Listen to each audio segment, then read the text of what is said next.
완전히 미쳤니? 후진국 한국에 가서 치료를 받겠다고? 여기 이탈리아의 한 병원에서 엄마가 딸에게 고함을 지르며 반대를 하고 있습니다. 하지만 몇 달 뒤 엄마는 딸에게 너무나도 고마워할 정도로 한국에 대한 칭찬이 자자해졌는데요. 무슨 일이었는지 같이 사연을 들어보도록 하겠습니다. 안녕하세요.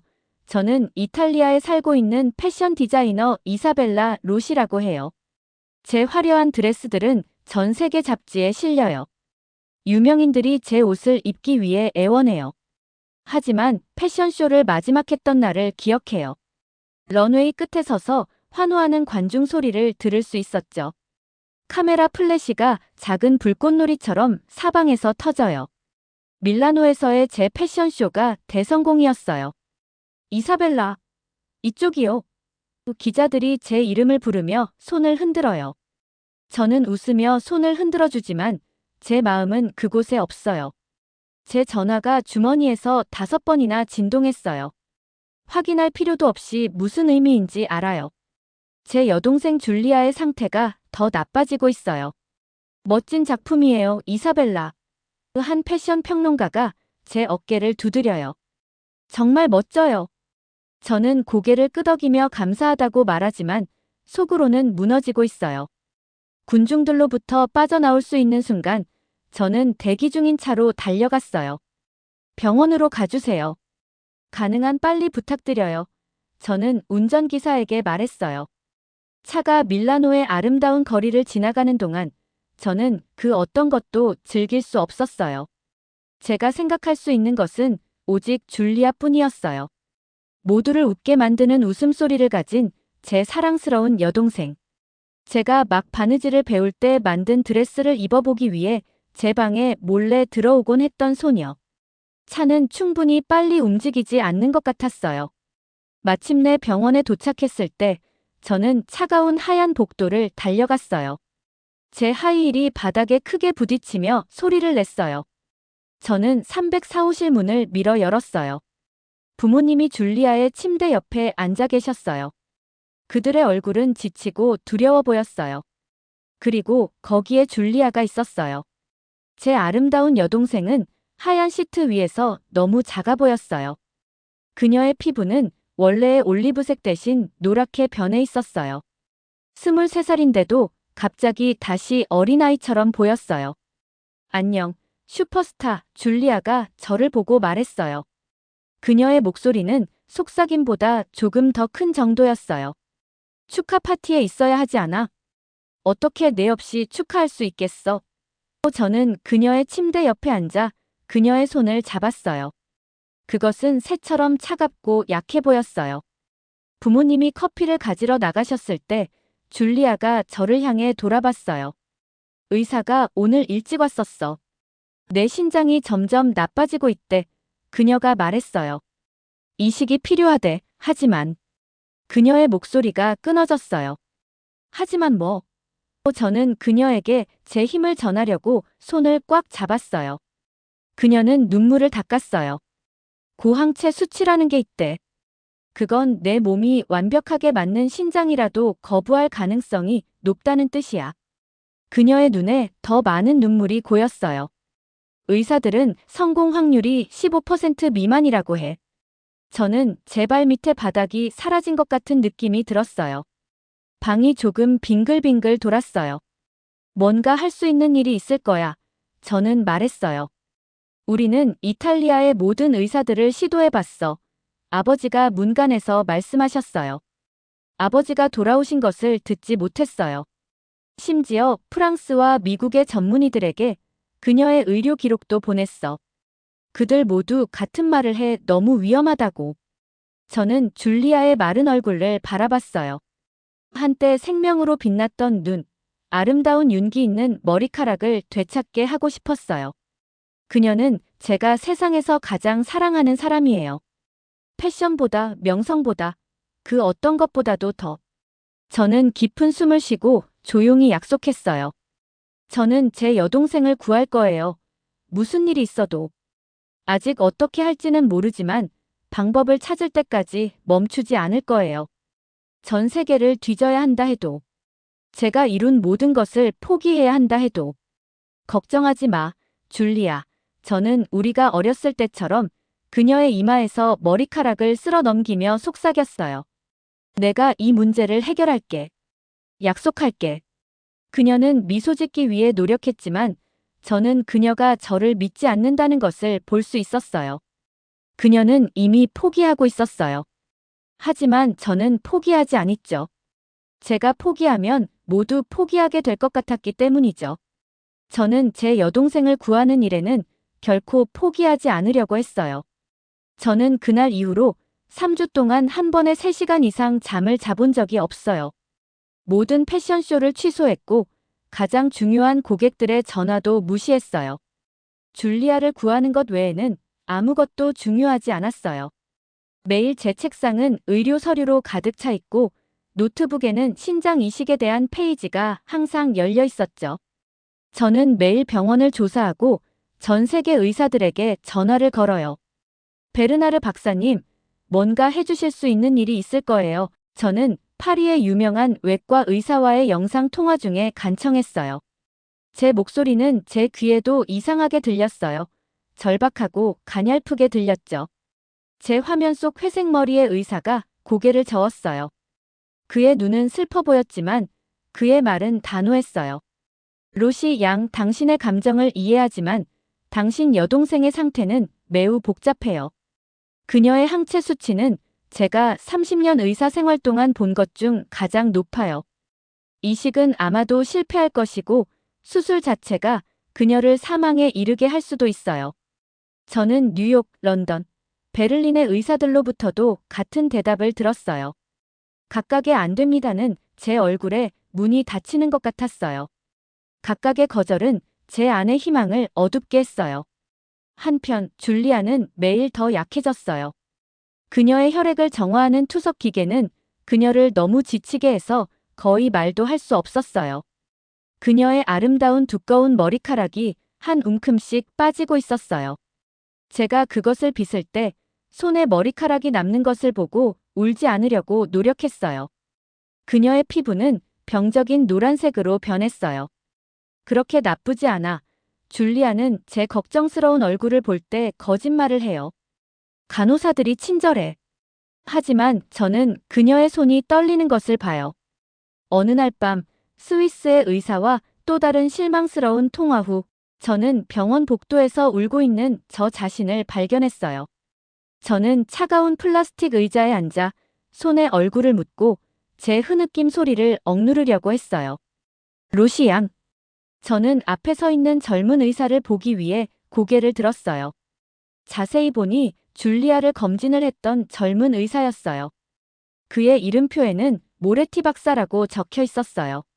저는 당황하여 빨리 눈물을 닦았어요. 소음을 내서 죄송해요. 아니요. 그것 때문에 멈춘 게 아니에요. 그는 존중하는 거리를 유지하며 제 옆에 앉았어요. 저는 당신이 다른 나라 의사들과 나눈 대화를 듣지 않을 수 없었어요. 저는 너무 지쳐서 설명할 기력도 없이 고개를 끄덕였어요. 유럽과 미국을 넘어서 찾아보는 것을 고려해 보셨나요? 그가 물었어요. 저는 혼란스러워 미간을 찌푸렸어요. 무슨 말씀이세요? 서울, 한국에 세브란스 병원이 있어요. 그들은 당신 여동생 같은 환자들, 즉 항체 수치가 높은 사람들과 놀라운 일을 하고 있어요. 그들은 이식 전에 항체 수치를 낮출 수 있는 탈감작이라는 특별한 치료법이 있어요. 저는 그를 응시했어요. 한국이요? 하지만 왜 다른 의사들은 이 선택지를 언급하지 않았나요? 모레티 박사는 한숨을 쉬고 눈을 비볐어요. 안타깝게도 이곳의 많은 의사들은 아시아 국가들의 의료 발전에 주의를 기울이지 않아요. 아직도 유럽과 미국만이 의료 혁신을 창출할 수 있다는 구식 생각이 있어요. 몇 주 만에 처음으로 저는 제 안에서 희망의 작은 불꽃이 타오르는 것을 느꼈어요. 정말로 그들이 줄리아를 도울 수 있을 거라고 생각하세요? 어떤 약속도 할 수 없어요. 그는 조심스럽게 말했어요. 하지만 만약 제 여동생이라면 저는 그곳으로 갈 거예요. 그날 밤 저는 전혀 잠을 자지 않았어요.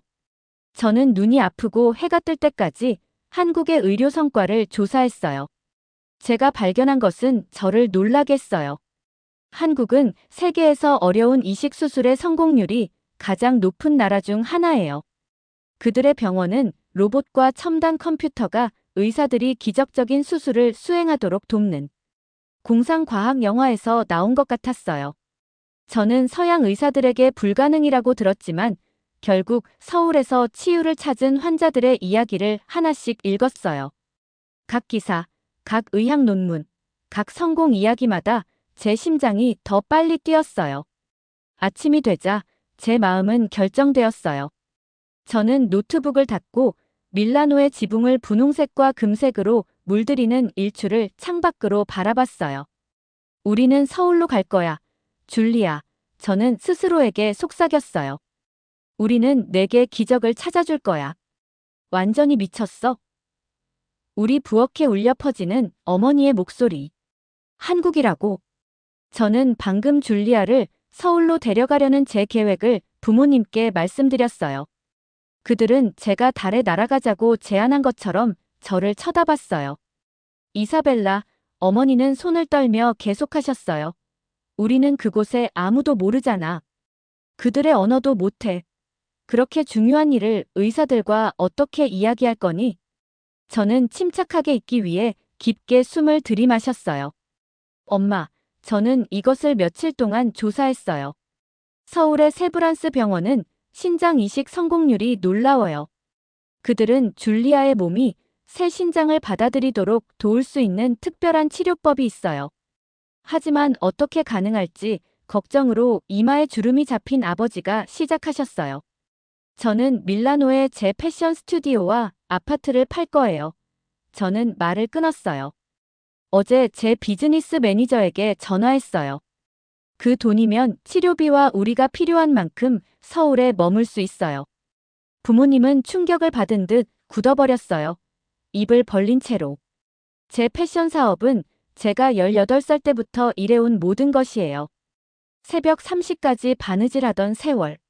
상점 주인들에게 제 디자인을 전시해달라고 애원하던 세월.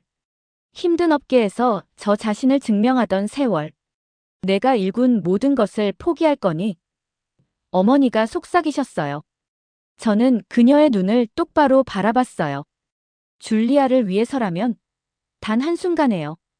이틀 후 의사들은 줄리아가 여행할 수 있을 만큼 안정되었다고 말했어요. 저는 모든 것을 준비했어요. 한국까지의 비행은 12시간 이상 걸렸어요. 저는 줄리아 옆에 앉아 코에 산소관을 꽂고 있는데도 호흡하는데 어려움을 겪는 그녀를 지켜봤어요. 그녀는 너무 약해서 비행기에 탑승하기 위해 휠체어가 필요했어요. 이게 안 되면 어쩌지, 벨라. 그녀가 제 어린 시절 별명을 부르며 속삭였어요. 그녀의 눈은 걱정으로 커져 있었어요. 내가 내 전체 경력을 포기하고 있어. 저는 그녀의 차가운 손을 꽉 잡았어요. 정말로 중요한 것은 아무것도 포기하지 않는 거야. 그리고 이건 잘 될 거야 약속해. 하지만 제가 말하는 동안 저는 두려움에 있었어요. 제가 틀리면 어쩌죠? 제가 죽어가는 여동생을 세계 반대편으로 헛되이 끌고 온 건 아닐까요? 영원처럼 느껴지는 비행 끝에 우리가 마침내 서울에 착륙했을 때 제 몸은 피로로 아팠어요. 제 마음은 수면 부족으로 흐릿했어요. 공항은 거대하고 제가 한 번도 들어본 적 없는 언어를 사용하는 사람들로 붐볐어요. 이상한 한글 문자가 모든 표지판을 덮고 있었어요. 처음으로 제가 한 일의 현실이 저를 강타했어요. 우리는 집에서 수천 마일 떨어진 낯선 나라에 완전히 혼자이고 제 여동생의 생명이 위기에 처해 있어요. 제 가슴에서 공포가 솟아오르는 것을 느꼈을 때 갑자기 깔끔한 파란색 유니폼을 입은 웃는 여성이 우리에게 다가왔어요. 그녀는 살짝 인사하고 완벽한 영어로 말했어요. 로시 양. 저는 세브란스 병원 국제환자센터의 민지예요. 저희는 당신과 당신 여동생을 기다리고 있었어요. 저는 놀라 입을 떡 벌렸어요. 이 거대한 공항에서 어떻게 저희를 찾으셨어요? 민지는 따뜻하게 미소 지었어요. 저희는 모든 국제 환자분들을 직접 맞이해요. 새로운 나라에 도착하는 것이 얼마나 부담스러울 수 있는지 압니다. 특히 의료 치료를 위해 오셨을 때는요. 민지가 줄리아의 휠체어를 안내하며 공항을 나갈 때 저는 제가 보는 것을 믿을 수 없었어요. 세련된 로봇들이 여행자들의 가방을 돕기 위해 미끄러지듯 다녀요. 디지털 화면은 누가 앞에 서 있는지에 따라 자동으로 언어를 변경해요. 교통 시스템은 제가 유럽에서 본 것보다 더 깨끗하고 조직적으로 보였어요. 모든 것이 미래적이네요. 저는 약간 멍한 기분으로 말했어요. 민지는 편안한 좌석이 있는 병원밴에 탈 수 있도록 하고 고개를 끄덕였어요. 한국은 최신 기술과 최선의 관리를 하려고 해요. 그녀가 설명했어요. 저는 제 어깨에 기대어 잠든 줄리아를 내려다봤어요. 몇 달 만에 처음으로 저는 거의 잊어버렸던 희망을 느꼈어요. 아마도 어쩌면 우리는 마침내 제 여동생을 구할 수 있는 곳을 찾았을지도 몰라요. 세브란스 병원에 대해 제가 처음 알게 된 것은 이곳이 고향의 병원들과 얼마나 다른지였어요. 어둡고 좁은 복도나 벗겨진 페인트가 없어요. 대신 우리는 넓은 복도와 깨끗한 바닥이 있는 밝은 건물로 들어갔어요. 병원보다는 고급 호텔처럼 보였어요. 이쪽으로 오세요. 민지가 말하며 줄리아의 휠체어를 특별 엘리베이터로 안내했어요. 우리가 이식센터로 올라갈 때 제 심장이 쿵쾅거렸어요. 만약 그들이 다른 모든 의사들이 말한 것과 같은 말을 하진 않을지. 만약 제가 줄리아 건강에 아무것도 얻지 못한 채 이 먼 길을 데려온 건 아닌지 걱정되었어요. 우리를 기다리고 있는 의사는 김 박사였어요. 그는 친절한 눈과 부드러운 미소를 가진 작은 체구의 남자였어요. 그는 살짝 인사하고 제 손을 잡았어요. 루시 양, 환영합니다. 저는 당신 여동생의 의료 파일을 철저히 검토했어요. 그는 약간의 억양만 있는 영어로 말했어요. 우리는 서울 도시가 내려다 보이는 유리창이 있는 그의 사무실에 앉았어요. 김 박사는 줄리아의 모든 의료 기록을 주의 깊게 살펴보며 고개를 끄덕이고 메모를 했어요. 그런 다음 그는 제 심장을 뛰게 하는 자신감 있는 미소로 고개를 들었어요. 루시 양, 거짓말하지 않겠습니다. 당신 여동생의 경우는 매우 어려운 케이스입니다. 하지만 저희는 그녀보다 더 높은 항체 수준을 가진 환자들도 성공적으로 치료했어요. 저는 의자 가장자리를 꽉 잡았어요. 그러면 그녀를 도울 수 있나요? 저희는 탈감작이라는 이주 치료가 있어요. 이것은 그녀의 항체 수준을 크게 낮출 수 있어요. 그런 다음 잘 되면 이식을 할 수 있어요.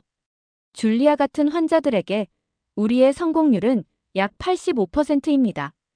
저는 숨을 헐떡였어요. 하지만 유럽의 의사들은 성공률이 15% 미만일 거라고 했어요. 김 박사는 고개를 끄덕였어요. 우리의 특별한 치료법 없이는 맞는 말이에요. 하지만 우리의 접근법은 다릅니다. 다음 2주 동안 저는 줄리아가 제가 한 번도 보지 못했던 치료를 받는 것을 놀라움으로 지켜봤어요. 특수 기계가 해로운 항체를 제거하기 위해 그녀의 혈액을 걸러냈어요. 그녀는 이탈리아에서는 구할 수 없는 약을 받았어요. 간호사들은 그녀의 의료 기록을 즉시 업데이트하는 태블릿을 사용하여 끊임없이 상태를 확인했어요. 가장 놀라운 것은 의료진이 우리를 대하는 방식이었어요. 유럽 병원에서는 의사들이 항상 질문에 답하기에 너무 바빠 보였어요. 여기서는 김 박사가 매일 방문하여 모든 것을 인내심 있게 설명해요. 또한 이 병원은 줄리아의 징후만 확인하는 것이 아니라 소화하기 쉬운 특별한 한국 음식을 가져오고 그녀가 통증을 관리하는 데 도움이 되는 호흡 또한 가르쳐 주었어요. 이렇게 돌보아주는 병원은 처음이에요. 줄리아가 어느 저녁에 저에게 말했어요. 그녀는 이미 몇 달 만에 더 좋아 보였어요. 그녀의 눈은 더 밝아졌고 그녀의 뺨에는 혈색이 돌았어요. 병실조차 고향의 어느 것과도 달랐어요. 벽에 있는 큰 화면에는 줄리아의 심장 박동수, 혈압, 산소 수치가 실시간으로 표시되었어요. 한국에서는 환자가 안전하다 느낄 때 치유가 더 빨리 일어난다고 믿어요. 박 간호사가 줄리아의 IV를 부드럽게 교체하며 설명했어요. 그녀의 손은 빠르지만 부드러웠어요. 기술은 중요하지만 인간적인 연결도 마찬가지예요. 2주가 끝날 무렵, 김 박사는 우리에게 놀라운 소식을 가져왔어요. 줄리아의 항체 수치가 극적으로 떨어졌다고요. 그녀는 이식 준비가 되었어요. 저는 이미 검사를 받았고 제 여동생과 적합했어요. 저는 그녀에게 제 신장 하나를 줄 수 있어요. 수술 전날 밤, 줄리아와 저는 그녀의 병실의 어두운 조명 아래에서 이야기를 나눴어요. 너는 나에게 내 신장을 주고 내 패션 사업을 포기했어. 그녀가 눈물로 빛나는 눈으로 속삭였어요. 어떻게 내가 너에게 이 은혜를 갚을 수 있을까? 저는 그녀가 어렸을 때처럼 그녀의 이마에서 머리카락을 쓸어 넘겼어요. 오래 행복하게 사는 것. 그게 내가 원하는 전부야. 그날 밤 제 침대에 누워 서울의 반짝이는 불빛을 바라보며 저는 우리가 얼마나 멀리 왔는지 생각했어요. 유럽의 모든 병원에서 불가능하다는 말을 듣고 제가 거의 아무것도 몰랐던 세계 반대편 나라에서 희망을 찾기까지. 그리고 지금 이 순간까지 돌아보았어요. 신장 이식을 하는 데 있어 이상하게도 저는 두렵지 않았어요. 줄리아가 아픈 이후 처음으로 저는 얼굴에 미소를 지으며 잠이 들었어요. 우리의 이식 수술 날이 새벽의 부드러운 분홍빛과 함께 찾아왔어요. 그날은 제가 잊을 수 없는 날이었죠. 제 신장을 통해 줄리아의 생명을 살리는 날이었어요. 간호사들이 준비하기 위해 찾아왔어요. 그들은 일하면서 모든 단계를 설명해 주었어요. 저는 우리가 서로 다른 수술실로 가기 전에 줄리아를 마지막으로 볼 수 있었어요. 다음에 보자, 줄리아. 저는 그녀의 손을 꽉 잡으며 말했어요. 다음에 우리가 대화할 때는 내 안에 내 신장이 너를 살아있게 할 거야. 고마워, 벨라. 그녀가 속삭였어요. 그녀의 눈은 눈물로 가득 차 있었어요. 김 박사가 수술 과정을 설명했어요.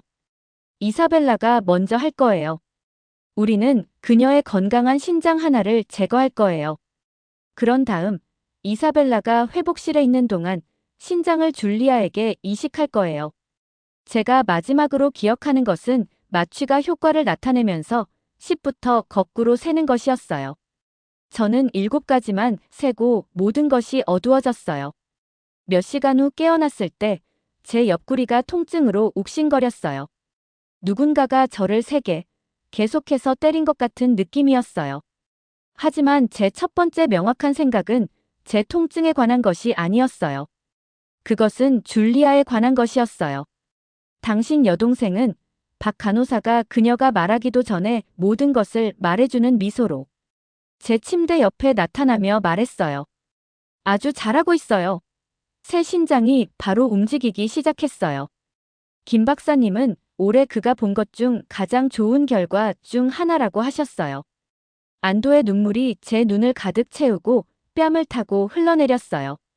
다음 날들 동안 저는 빠르게 회복되었지만 줄리아가 얼마나 빠르게 좋아지는지에 놀랐어요.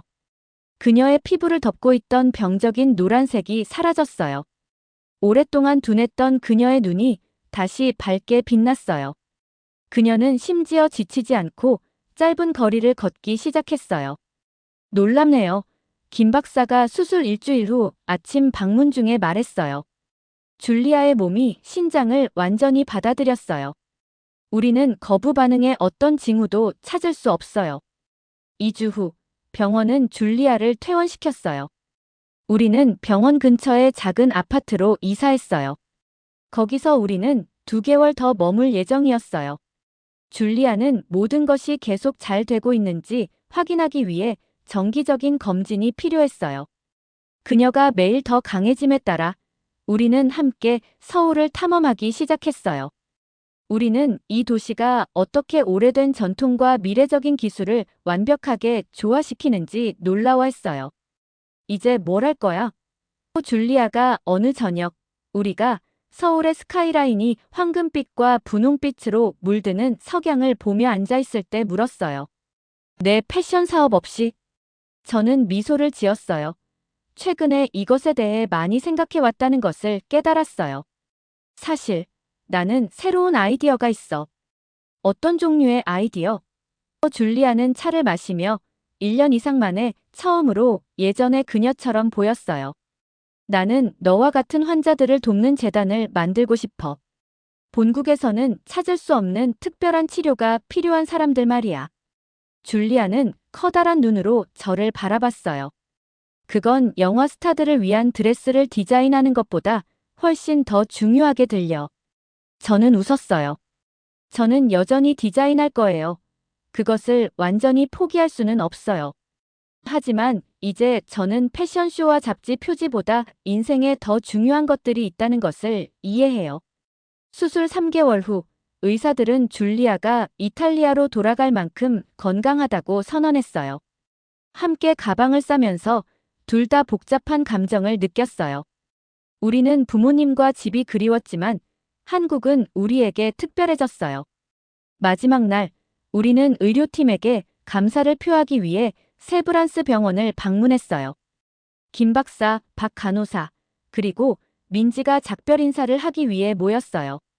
당신들은 우리의 삶을 영원히 바꿔놓았어요.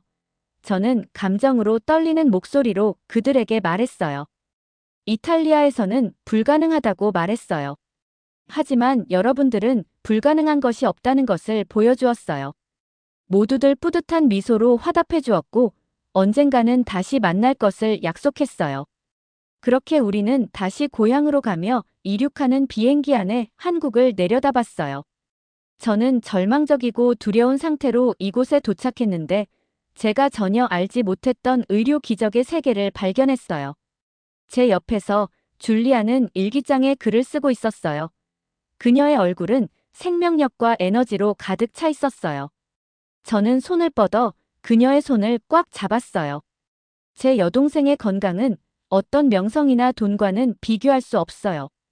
이렇게 저희 여동생의 생명을 살려준 한국에게 너무나 감사드리고 앞으로도 의료 세계에 더 많은 발전에 기여해 주시길 부탁드리겠습니다. 긴 이야기 들어주셔서 감사합니다. 오늘의 사연 어떠셨나요? 한 생명을 살리는 의료 기술에 있어 한국의 기술이 대단하다는 생각이 듭니다. 사연에 감동을 받으셨다면 좋아요와 구독 부탁드리겠습니다. 시청해주신 모든 분들께 감사합니다.